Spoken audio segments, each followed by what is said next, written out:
जय स्वामीनारायण विद्यार्थी मित्रों,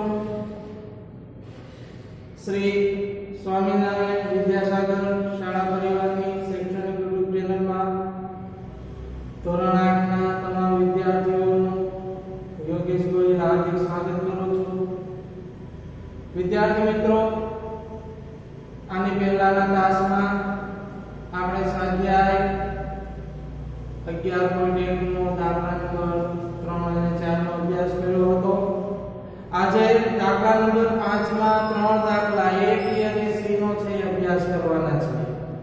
રકમ આપણને આપી છે એક કીડી કોઈ ભોયતળિયા પર પડેલા જુદા જુદા આકારોના ખાદ્ય પદાર્થોની ચારે બાજુ પરિમિતિના માર્ગે પરિભ્રમણ કરે છે। एक कीड़ी छे कोई खावानी वस्तु पड़े छे, उदाहरण तरीके આપણે બિસ્કિટ, ચોકલેટ અથવા તો કોઈ પણ વસ્તુ એનો ટુકડો પડ્યો હોય તો એ ટુકડાની ફરતે ફરતે છે એ ફરે છે। એવા ત્રણ આકાર આપણને આપેલા છે। આપણે ત્રણેય આકારના પરિ એટલે કે કીડી છે કેટલું પરિભ્રમણ કરે છે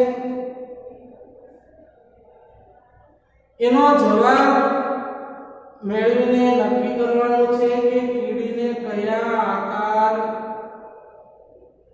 ની ફરતે વધારે અંતર કાપવું પડ્યું। ત્રણ આકાર આપ્યા છે, પણ કાંસમાં આપણને કીધું છે કે વર્તુળના પરિઘનું સૂત્ર 2πr છે, જે આપણે r એટલે ત્રિજ્યા ગણવાની છે। પેલો આકાર અહીંયા આપણે બોર્ડ ઉપર છે દોરેલો છે, આ રીતનો આકાર છે, અર્ધ વર્તુળ આકાર છે। કીડી અહીંથી શરૂ કરે છે, અહીંથી ચાલતા ચાલતા ચાલતા ચાલતા ચાલતા અહીંથી પાછી અહીંયા સુધી ફરે છે।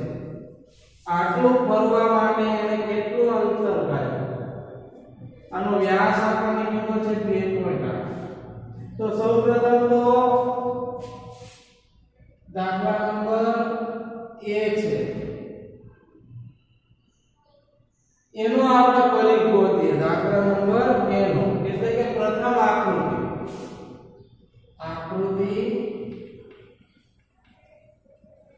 A નો પરિઘ,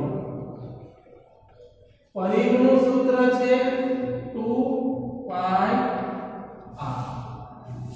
આ પરિઘનું સૂત્ર છે એટલે કે આખું વર્તુળ હોય તો આ રીતનું આખું વર્તુળ હોય તો એના પરિઘમાં 2πr એવું સૂત્રનો ઉપયોગ થઈ શકે। પણ આ તો અર્ધવર્તુળ છે તો અર્ધવર્તુળ માટેનું સૂત્ર છે πr। પાઈની કિંમત 22/7, r એટલે ત્રિજ્યા, અહીંયા વ્યાસ 2.8 છે।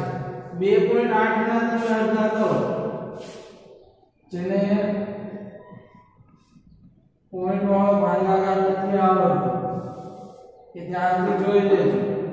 2 × 2 8 ઉડાડ્યા, 2 × 8, એક આંકડા પછી પોઈન્ટ હતો એટલે એક આંકડા પછી પોઈન્ટ એટલે અહીંયા આવશે 1.4। પણ પોઈન્ટ કાઢવો હોય તો નીચે આપણે 10 મૂકી શકીએ। 7 × 14 થશે, છેદ ઉડાડ્યો, 5 × 10 થશે,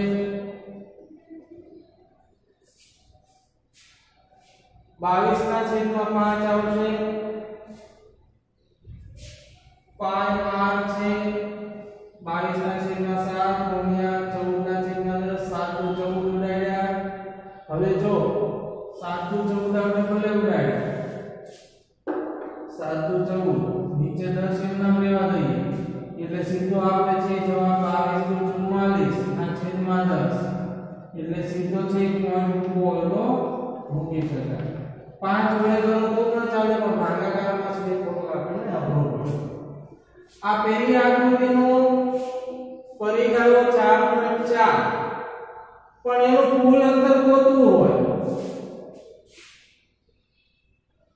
કુલ અંતર આપણે પરિપથે અહીંથી અહીંયા સુધીનું જ માપ મળ્યું 4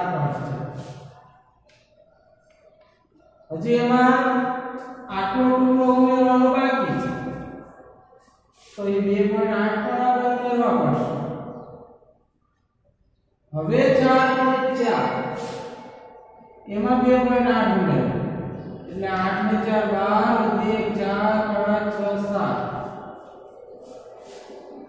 7.2 છે આ પહેલા ટુકડાનું માપ છે અહીંથી શરૂ કરીને આખું પડશે ત્યારે 7.2 સેમી છે એ અંતર કાપવું પડશે આ હતો પહેલું હવે બીજી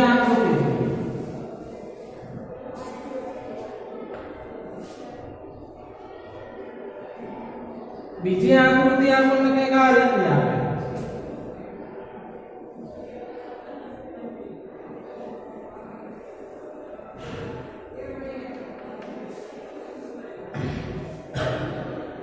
આનો વ્યાસ 2.8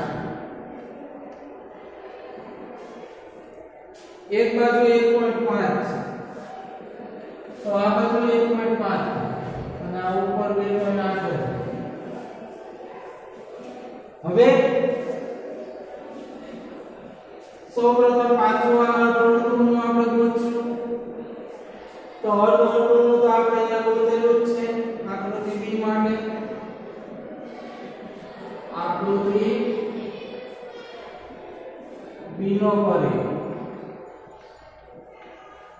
પાયા 22/7 ગુણ્યા આનો વ્યાસ પણ 2.8 છે એટલે 1.4 ત્રિજ્યાનો છે 7 * 4 22 * 44 એટલે 4.4 હવે આકૃતિ B નું અંતર આકૃતિ B નું કુલ અંતર એક તો 4.4 મળ્યો પછી પાછો આ ટુકડો ઉમેરવો પડે 1.5 આ ટુકડો ઉમેરવો પડે 2.8 અને આ ટુકડો ઉમેરવો 1. જો પહેલા તો અર્ધવર્તુળનો પરિઘ ગોત્યો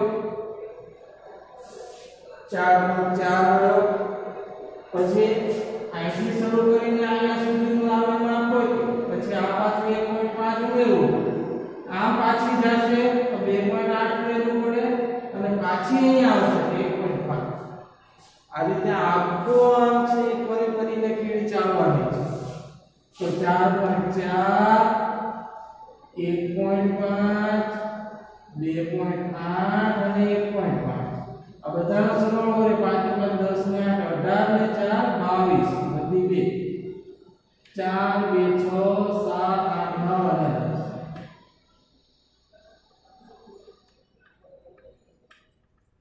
બીજી આકૃતિ માટે એને 10.2 સેમી છે અંતર કાપવું પડશે આ તો બીજો હજી અહીંયા દાખલો છે ત્રીજો આપણે બાકી છે આ બે દાખલાના જવાબ છે અહીંયા લખી લઈએ એટલે ખ્યાલ આવે કયા જવાબમાં છે વધારે આવશે પહેલાનો જવાબ આપણને મળ્યો છે 7.2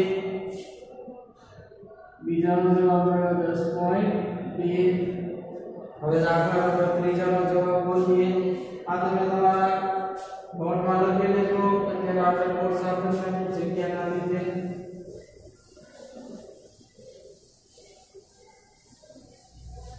ત્રીજી આકૃતિ અમે જોઈએ ત્રીજી આકૃતિ આઈસ્ક્રીમના કોન આકારની છે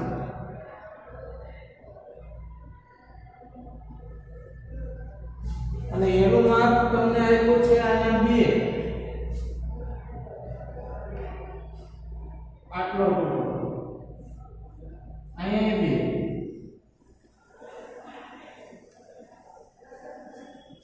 અને વ્યાસ એનો પણ 2.8 જ છે તો સૌપ્રથમ તો એનો પણ અર્ધવર્તુળનું આપણે ગોતવું જ પડશે આકૃતિ C માટે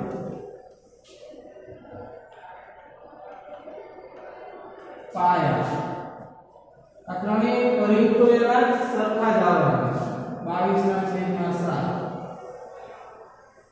14 ના છેદમાં 10 7 નું 14 22 નું 44 ના છેદમાં 10 4.4 છે। હવે આકૃતિ C નું કુલ અંતર ગોતીએ। आकृति C નું અંતર તો આ 4.4 છે એ આટલો જ જવાબ મળ્યો છે। આ જે ઘાટી લાઈન કરીને એનું જ અંતર 4.4 છે। પછી પાછું અહીંથી આ મળશે તો એ બે ઉમેરવા પડશે। અહીંથી પાછું આ મળશે તો પાછા બે ઉમેરવા પડશે ત્યારે છે એ આપણું અંતર પૂરું થશે। તો 4 2 6 ને 2 8 8.4 છે। હવે ત્રણેયમાંથી આપણે કહેવાનું છે કે કયું ખાદ્ય પદાર્થને ફરતે ફરવા માટે વધારે અંતર કાપવું પડે। પહેલાનો જવાબ આપણે મેળવ્યો તો 7.2, બીજાનો મેળવ્યો 10.2 અને ત્રીજાનો મેળવ્યો 8. તો આ ત્રણેય જવાબમાં 10.2 વધારે છે। એટલે જવાબ કરી લખવાનું ખાદ્ય પદાર્થ B માટે વધુ અંતર કાપવું પડે। આ હતો સ્વાધ્યાય 11.1 નો દાખલા નંબર 5 ના દાખલા નંબર A, B અને C। આની સાથે સ્વાધ્યાય 11.1 છે પૂર્ણ કરીએ છીએ। નવા વિડિયોમાં 11.2 નો અભ્યાસ કરીશું। ત્યાં સુધી આવજો। જય સ્વામિનારાયણ।